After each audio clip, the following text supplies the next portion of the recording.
কি হবে লেখালেখি কলমবাজির এই মহড়া, সমাজের আসল চিত্র যদি না যায় তুলে ধরা। কি হবে লেখালেখি কলমবাজির এই মহড়া, সমাজের আসল চিত্র যদি না যায় তুলে ধরা। যদি ওই ঘুষের বলে কলমটাও উল্টো চলে, যদি ওই ঘুষের বলে কলমটাও উল্টো চলে, তবে কি যাবে রুখা দুর্নীতিকে, তবে কি যাবে রুখা সন্ত্রাসীকে। কি হবে বেঁচে থেকে অযথা বিদ্যা শিখে, যদি না গড়তে পারি শোষণবিহীন সমাজটাকে, ঠিক না? কি হবে কিতাবাদির তালিম দিয়ে মাদ্রাসাতে, যদি ওই খোদার কোরআন নিষিদ্ধ হয় আদালতে। কি হবে কিতাবাদির তালিম দিয়ে মাদ্রাসাতে, যদি ওই খোদার কোরআন নিষিদ্ধ হয় আদালতে। কাফনের কাপড় মাথায় ময়দানে আয় ছুটে আয়, কাফনের কাপড় মাথায় ময়দানে আয় ছুটে আয়, বিলিয়ে দে না তোদের জীবনটাকে। কি হবে বেঁচে থেকে অযথা বিদ্যা শিখে, যদি না গড়তে পারি শোষণবিহীন সমাজটাকে, ঠিক কিনা? কি হবে শেষ নবীজির উম্মত বলে দাবি করে, যদি ওই নবীর চেয়ার কাদিয়ানীরা দখল করে। কি হবে শেষ নবীজির উম্মত বলে দাবি করে, যদি ওই নবীর চেয়ার দেওয়ানবাগী দখল করে। নবীজির জন্য যদি রক্তের বহে নদী, তবুও হটবো না এই দাবি থেকে। কি হবে বেঁচে থেকে অযথা বিদ্যা শিখে, যদি না গড়তে পারি শোষণবিহীন সমাজে টাকে। বিসমিল্লাহির রহমানির রহিম।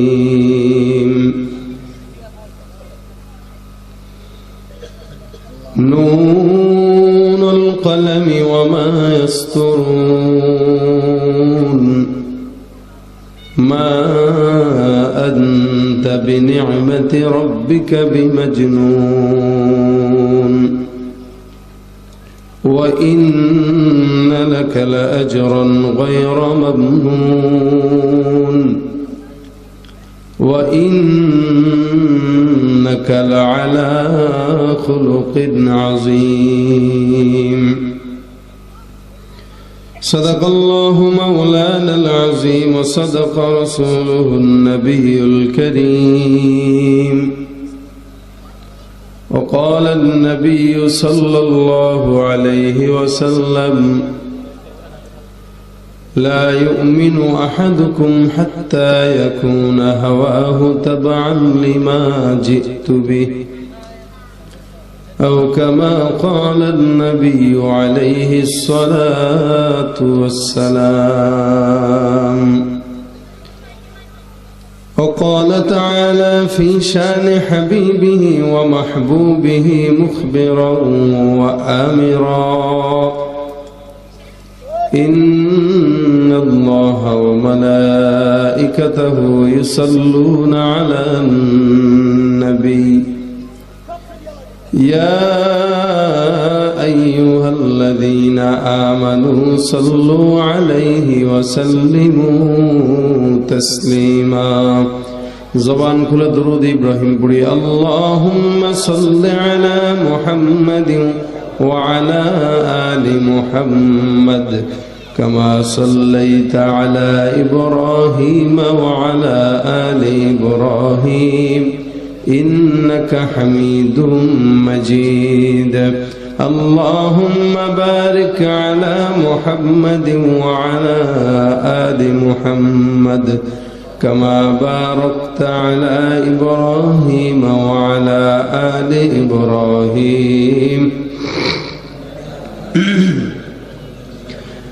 यहाँ हम सब मुसाफिर हो, कब्र आखिर ठिकाना,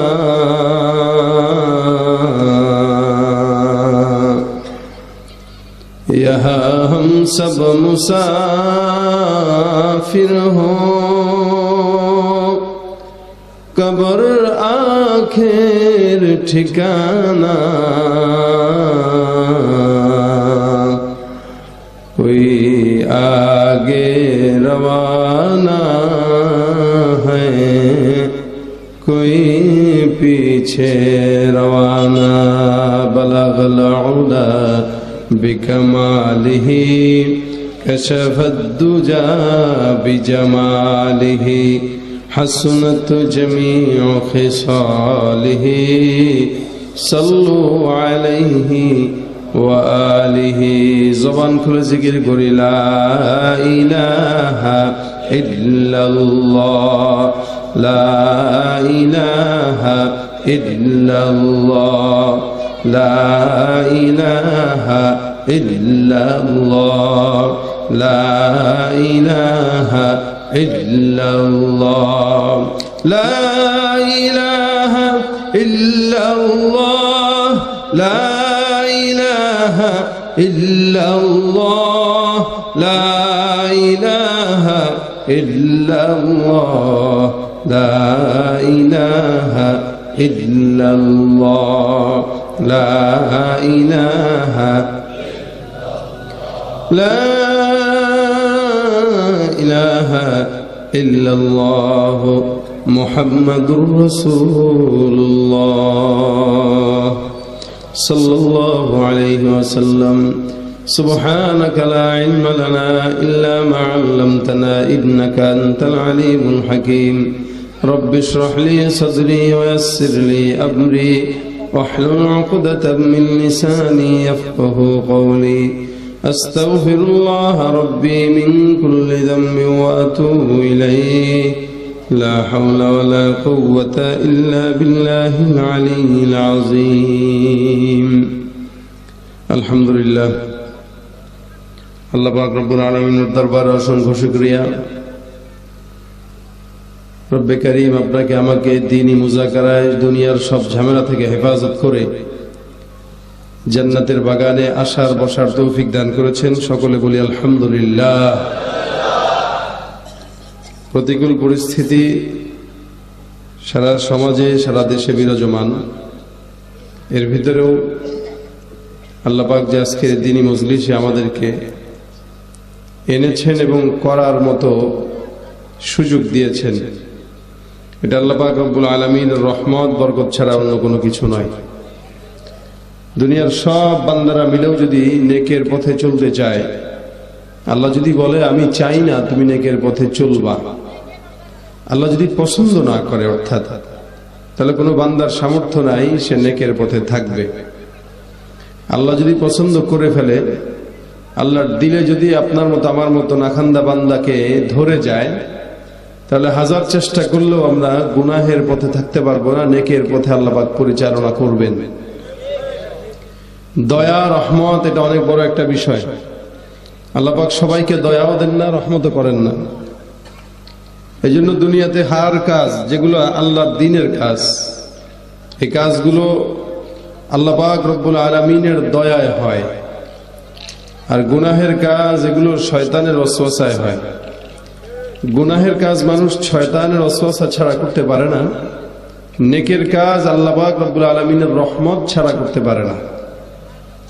বাকি এখন মনে প্রশ্ন আসবে, যদি আল্লাহ আমাকে পছন্দ নাই করে তাহলে আমি আর ভালো কাজ কিভাবে করব? দোষ তো আর আমার না, দোষ তো আল্লাহর। নাউযুবিল্লাহ মিন যালিক। আল্লাহ পাক মানুষকে দামি বানিয়েছেন, এর ভিতরে একটা কারণ হচ্ছে, বড় একটা কারণ, সেটা হচ্ছে তার বিবেক বোধ আল্লাহ পাক তাকে দিয়েছে। বিবেক বোধ, বুদ্ধি, জ্ঞান এগুলো আল্লাহ পাক কোনো গরুকে দেন নাই, ছাগলকে দেন নাই, পশুকে দেন নাই, দিয়েছেন কাকে? মানুষকে। আল্লাহ বিবেকও দিয়েছে, আবার গুনাহের মজাও তার দিলে ঢুকাই দিয়েছে। আবার ওদিক দিয়ে গুনাহের যে সাজা আছে ওইটার ভয়ও আল্লাহ পাক কোরআন হাদিসে বলে দিয়েছে। আবার সামনে বিশাল গুনাহের আসবাবও দিয়ে দিছে। এখন আল্লাহ বলে, এই যে গোলক ধাঁধায় তোমারে ফেলে দিলাম, এখন তুমি চিন্তা করবা বাঁচবা কি মরবা। এখন চিন্তা করব কিভাবে, চিন্তার জন্য আল্লাহ পাক বিবেক দিয়ে দিয়েছেন, যে বিবেক দিলাম। এটা যদি না হতো দুনিয়াতে খেলা জমতো না। প্রত্যেকটা দলের বিপরীতে আরেক দল থাকে, আওয়ামী লীগ, বিএনপি দল, পার্থক্য। প্রতিরোধ করার মতো কোনো দল যদি না থাকে তাহলে খেলা জমে না। যেই জামানায় ফেরাউন ছিল ওই জামানায় মূসাও ছিল, ঠিক না? মূসা থাকার কারণে খেলা জমছে, ফেরাউন থাকার কারণে মূসা নবীর খেলা জমছে। ঠিক যেই জামানায় আবু জাহেল ছিল ওই জামানায় মোহাম্মদ রাসূলুল্লাহ ছিলেন। আবু জাহেল না থাকলে মোহাম্মদের খেলা জমতো না। আল্লাহ পাক এক এক জামানায় শয়তান যখন দেয় নেককারদেরকেও তো দেয়, কিন্তু নেককাররা বিজয় লাভ করে তাদের বুদ্ধি দিয়া চলে এবং আল্লাহ পাকের দয়ায়। এখন আপনাকে আল্লাহ পাক আসবাবে মাসিয়া দিয়ে দিয়েছেন, আল্লাহ পাক বুদ্ধিও তো দিছে যে কি করবা এটা দিয়া, চিন্তা করো, ভেবে দেখো। আদমকে আল্লাহ পাক রব্বুল আলামিন বানাইলেন, কি দরকার ছিল? বানানোর পরে জান্নাতে পাঠানোর আগেই তো দুনিয়াতে পাঠিয়ে দিতে পারতেন। আগে জান্নাতে দিলেন, দেওয়ার পরে সব বিধিনিষেধ চলবে কিভাবে সবকিছু আল্লাহ পাক তাকে বললেন ফাসনা মা শিতা, তোমার যা মন চায় তুমি করো, যেভাবে মন চায় চলো, ইল্লা একটা কাজ তোমাকে মানতে হবে। সেটা কি? ঘুরো, খাও, এখানে পান করো, এখানে ময়দানে বিচরণ করো, লা তাকরাবা হাযিহি শাজারা, যা কিছু করো না কেন এই একটা গাছ আছে এটার কাছেও যাওয়া যাবে না। আচ্ছা, আল্লাহ পাক গাছটা না বানাইলেই পারতেন, তাহলে তার যাইতই না। গাছও বানাইলেন আবার যাইতেও নিষেধ করলেন। কথাটা কেমন কেমন?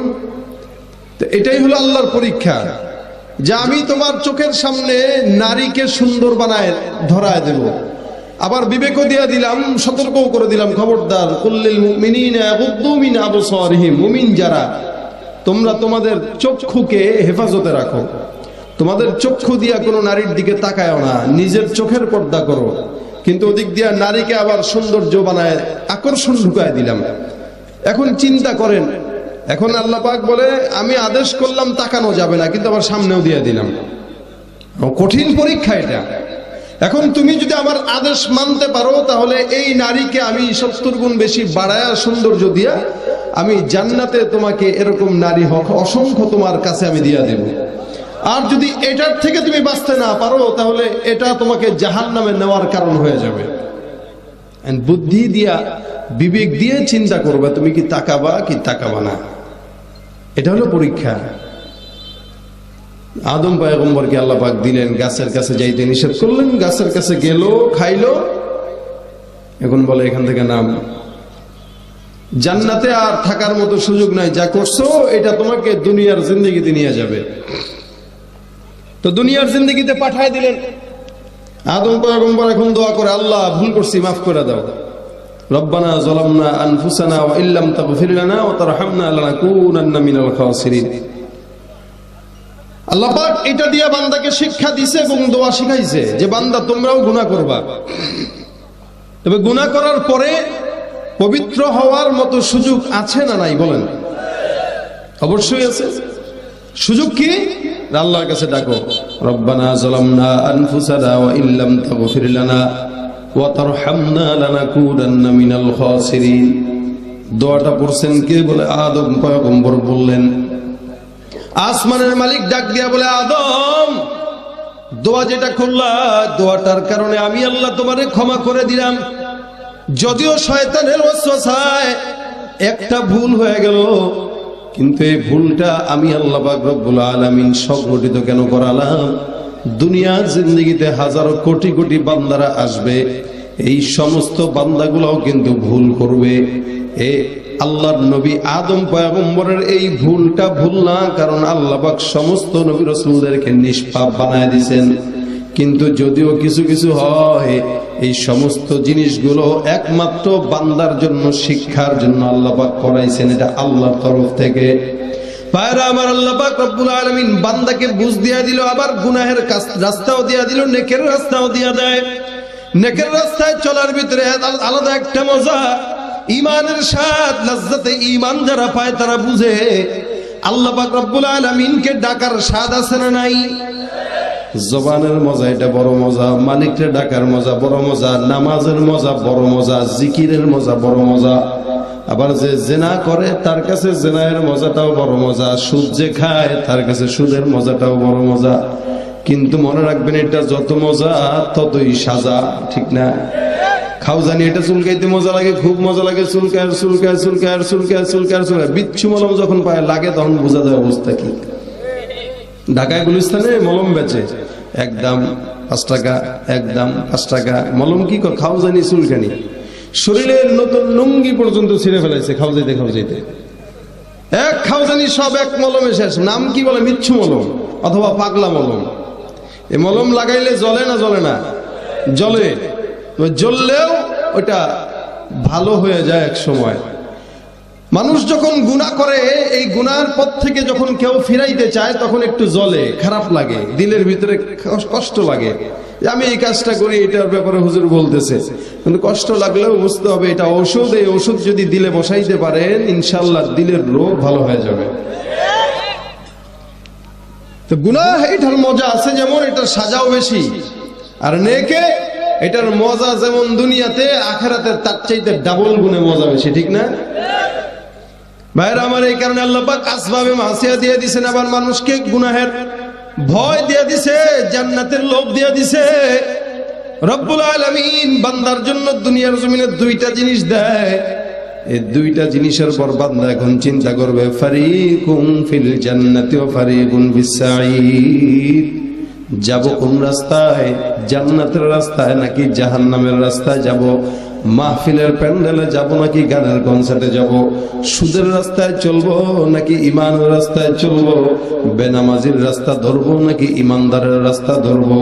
এই বুদ্ধিটা আপনার মতো আমার মতো মানুষকে দিয়েছেন না দেন নাই? আল্লাহ পাক রব্বুল আলামিন আকল দিয়া দিয়েছেন, যেটা গরুকে দেন নাই, ছাগলকে দেন নাই, পশুকে দেন নাই, দিয়েছেন কাকে বলে? মানুষকে। আল্লাহ পাক বলে এই কারণে তোর দাম অনেক, তোর বুদ্ধি অনেক, তোর দাম অনেক। আমি আল্লাহ তোর দামি বানাইলাম। হে মুমিন, দুনিয়ার জিন্দেগিতে এর চাইতে দামি আর কেউ নাই, এর চাইতে সুন্দর আর কেউ নাই। আল্লাহ পাক বলেন লাকাদ খলাকনাল ইনসানা ফি আহসানি তাকওয়িম। দুনিয়ার জিন্দেগিতে এমন সুন্দর আর কাউরে বানাই নাই যেমন সুন্দর আমি তোমাদেরকে বানাইলাম, মানুষকে বানাইলাম। গরুকেও না, শুয়োরকেও না, অন্য কোনো জাতিকেও না।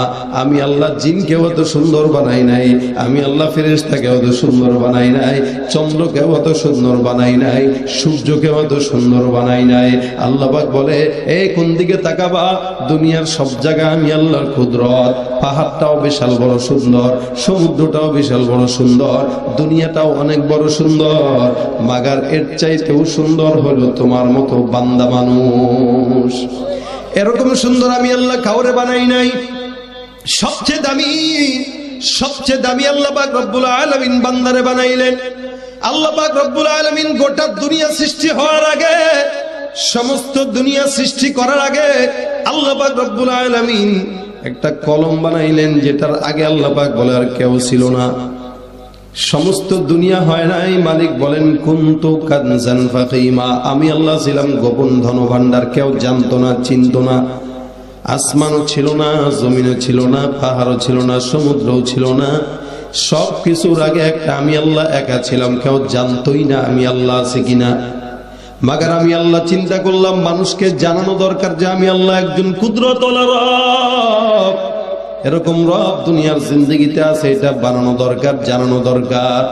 আল্লাহ পাক বলে জানানোর জন্য আমি আল্লাহ এখন চিন্তা করলাম দুনিয়ার সমস্ত কিছু বানানো দরকার। কেমনে বানাবে? বলে একটা কলম বানায় দিলাম, লেখো দুনিয়ার জমিনটা শুরু থেকে কিয়ামত পর্যন্ত কি কি ঘটবে কলম তুমি সব লিখে নাও। ইন্না আউওয়ালা মা খালাকাল্লাহুল কলামা সুম্মা ক্বালা লাহু উকতুব ফাজারা ফি তিলকা সাআতি কাইনুন ইলা ইয়াউমিল কিয়ামা। হাদিসে বলে একটা দুনিয়ার জিন্দেগি সৃষ্টি হওয়ার 50,000 বছর আগে রব্বুল আলামিন একটা কলম বানায় দিলেন। এই কলমটাকে ডাক দিয়া বললেন কলম লেখো। কলম লেখা শুরু করে দিলেন। মনে রাখবেন কলম দিয়া আলিফ বা তা সা লেখা যায়, কলম দিয়া আবার ঘুষ খাওয়ার জন্য সিগনেচারও করা যায়। এটা দামি একটা জিনিস। কেউ যদি চায়, সাংবাদিকরা যদি চায় কলম উল্টায় ফেলবো, সন্ত্রাসীর পক্ষে কলম ধরবো, সুদখোরের পক্ষে কলমটা ধরবো, দুর্নীতিবাজের পক্ষে কলমটা ঘুরাবো, এটাও পারবে। আবার সে যদি চায় এই কলমটা দিয়া দেশ থেকে দুর্নীতিবাজ তাড়াবো, এটাও পারবে, ঠিক কিনা? অর্থাৎ কলমটা দামি একটা নেয়ামত। কলম দিয়া ঘুষও খাওয়া যায়, কলম দিয়া সুদও খাওয়া যায়, কলম দিয়া কোরআন লেখা যায়, কলম দিয়া হাদিস লেখা যায়। এখন চিন্তা করবা তোমার কলমটা কি ইসলামের পক্ষে থাকবে নাকি বিপক্ষে থাকবে? জোরে বলে কি হবে লেখালেখি কলমবাজির এই মহড়া, সমাজের আসল চিত্র যদি না যায় তুলে ধরা। কি হবে লেখালেখি কলমবাজির এই মহড়া, সমাজের আসল চিত্র যদি না যায় তুলে ধরা। যদি ওই ঘুষের বলে কলমটাও উল্টো চলে, যদি ওই ঘুষের বলে কলমটাও উল্টো চলে, তবে কি যাবে রুখা দুর্নীতিকে, তবে কি যাবে রুখা সন্ত্রাসীকে। কি হবে বেঁচে থেকে অযথা বিদ্যা শিখে, যদি না গড়তে পারি শোষণবিহীন সমাজটাকে, ঠিক না? কি হবে কিতাবাদির তালিম দিয়ে মাদ্রাসাতে, যদি ওই খোদার কোরআন নিষিদ্ধ হয় আদালতে। কি হবে কিতাবাদির তালিম দিয়ে মাদ্রাসাতে, যদি ওই খোদার কোরআন নিষিদ্ধ হয় আদালতে। কাফনের কাপড় মাথায় ময়দানে আয় ছুটে আয়, কাফনের কাপড় মাথায় ময়দানে আয় ছুটে আয়, বিলিয়ে দে না তোদের জীবনটাকে। কি হবে বেঁচে থেকে অযথা বিদ্যা শিখে, যদি না গড়তে পারি শোষণবিহীন সমাজটাকে, ঠিক কিনা? কি হবে শেষ নবীজির উম্মত বলে দাবি করে, যদি ওই নবীর চেয়ার কাদিয়ানীরা দখল করে। কি হবে শেষ নবীজির উম্মত বলে দাবি করে, যদি ওই নবীর চেয়ার দেওয়ানবাগী দখল করে। নবীজির জন্য যদি রক্তের বহে নদী, তবুও হটবো না এই দাবি থেকে।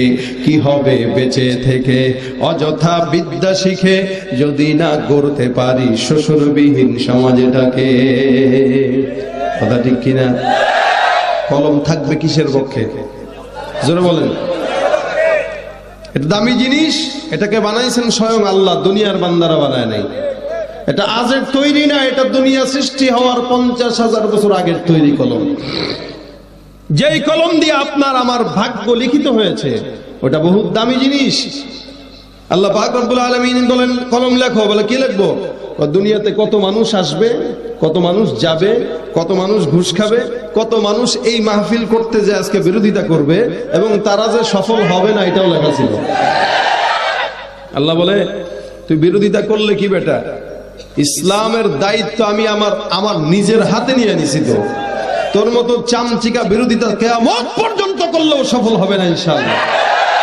দিনের পথ, কোরআনের হাদিসের পথ, মসজিদ মাদ্রাসা মাহফিল, এগুলো ইসলামের একটা কাজ। এই কাজ সারা দুনিয়ার মানুষ একসঙ্গে যদি বিরোধিতা করে, কোন বাপের বেটার সাধ্য নাই এগুলার বিরোধিতা করবে, কারণ এটার দায়িত্ব কোন বান্দার হাতে নয়, স্বয়ং মালিকের হাতে এটার দায়িত্ব আল্লাহ পাক নিয়ে নিয়েছে। এখন কেউ এগুলার বিরোধিতা করা মানে আল্লাহর বিরোধিতা করা, কেউ ইসলামের বিরোধিতা করা মানে আল্লাহর বিরোধিতা করা। আপনি এত বড় শক্তিশালী হয়ে গেছেন, একটু হাত তুলেন দেখি কে পারবেন আল্লাহর সঙ্গে? পারবেন? আল্লাহর সঙ্গে জিহাদ করে লাভ কি? নিজের জবান পুড়বে, নিজের কপাল পুড়বে, নিজের হাত ভাঙবে, নিজের পাও নষ্ট হবে, মাগার ইসলামের 1 ইঞ্চি পরিমাণ ক্ষতি কোনোদিন হবে না। কে করবে? আজকে মাহফিল হবে কি হবে না, এগুলো সব তো তকদিরে আগেই লেখা হয়ে গেছে। নিষেধ করে লাভ কি? আর কলমে লেখা হয়ে গেছে। যা মাহফিলের পোস্টার আপনারা যখন করছেন, মাহফিল শুরু হওয়ার আগে একটা খসড়া লিস্টই তৈরি হয়েছে। কি এই আজকের মাহফিলে প্রধান বক্তা থাকবে কে, বিশেষ বক্তা থাকবে কে, মেহমান থাকবে কে, এগুলো আগে কলম দিয়ে লেখা হয়েছে। কলমের লেখাটাই তারপরে ওই পোস্টারে ছাপানো হয়েছে।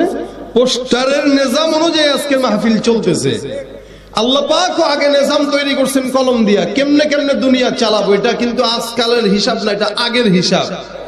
আল্লাহ পাক এটা আগেই লিখে দিছে, কেমনে দুনিয়া চলবে, কতবার সূর্য উঠবে, মুরগি চোরা কতবার ইসলামের দুশ্মনী করবে, এটাও লেখা ছিল। কে কখন ইসলামের বিরুদ্ধে কথা বলবে, এগুলো লেখা ছিল। তো সুতরাং রাসূল হাদিসে বলেন, দুনিয়াতে আপনার ক্ষতি ততক্ষণ পর্যন্ত কেউ করতে পারবে না, ততটুকুন করতে পারবে যতটুকুন আল্লাহ পাক আপনার তকদিরে ক্ষতি লিখে রেখেছেন। এর বেশি পারবে না। আবার ততটুকু আপনাকে সহযোগিতা করবে যতটুকু সহযোগিতা আল্লাহ পাক আপনার তকদিরে লিখে রাখছে।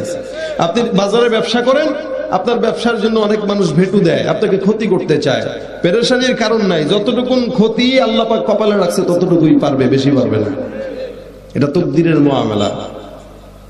তা আল্লাহ পাক কলম দিয়া সব লেখাইছেন, আসমান, জমিন, পাহাড়, নক্ষত্র, সূর্য, জান্নাত কয়টা, জাহান্নাম কয়টা, 7 আসমান 7 জমিন, কিয়ামত কবে হবে, কি বারে হবে, কোন দিন হবে, রসুল কবে আসবে, রসুলের মায়ের নাম, বাপের নাম, সব কিছু আল্লাহ পাক কলমে লেখা দিয়া এবার কলমের জবানে আল্লাহ পাক সিল মেরে দিছে, যে সিল মেরে দিলাম, এই কলম আর কিয়ামত পর্যন্ত কোনো কিছু লিখতে পারবে।